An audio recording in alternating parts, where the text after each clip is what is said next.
Kita beralih ke informasi selanjutnya. Berdasarkan data yang dihimpun oleh Satuan Tugas Penanganan COVID-19 per hari ini, 10 September 2020, penambahan kasus COVID-19 Indonesia menjadi yang terbanyak sejak pertama kali dilaporkan.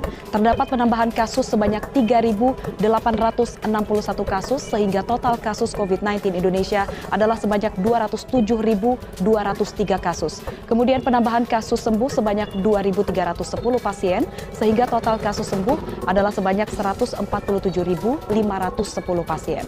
Sementara itu kasus meninggal dunia juga bertambah 120 orang, sehingga total kasus meninggal dunia ada 8.456 kasus. Assalamualaikum warahmatullahi wabarakatuh. Salam sejahtera bagi kita semua. Shalom, Om Swastiastu. I am Anjani Daniel Khairul, finalist in the public test for mahasiswa berprestasi of the Faculty of Public Health, Universitas Airlangga 2020. I am a student in the third semester of the Nutrition Study Program.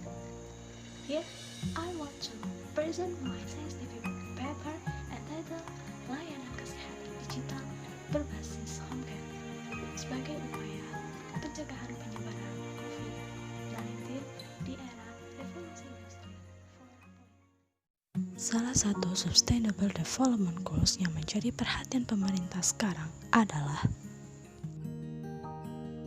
menjamin kehidupan sehat dan kesejahteraan bagi seluruh rakyat Indonesia secara merata dan adil, di mana masalah kesehatan secara global itu semakin kompleks dan beragam. Salah satu isu kesehatan yang sedang dihadapi oleh dunia dan bahkan telah ditetapkan sebagai pandemi oleh WHO adalah COVID-19.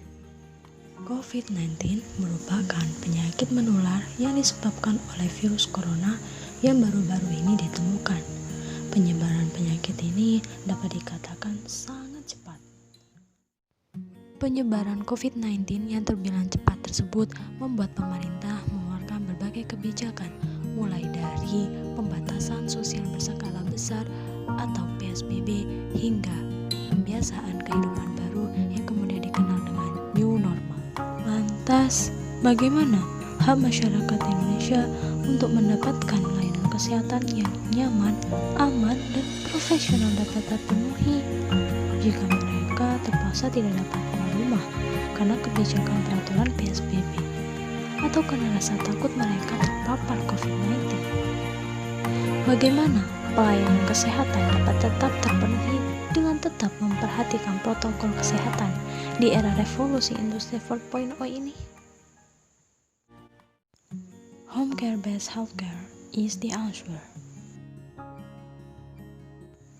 Home care merupakan layanan kesehatan yang dilakukan oleh profesional di tempat tinggal pasien, dengan tujuan membantu memenuhi kebutuhan pasien dalam mengatasi masalah kesehatan, dengan melibatkan anggota keluarga sebagai pendukung di dalam proses perawatan dan penyembuhan pasien.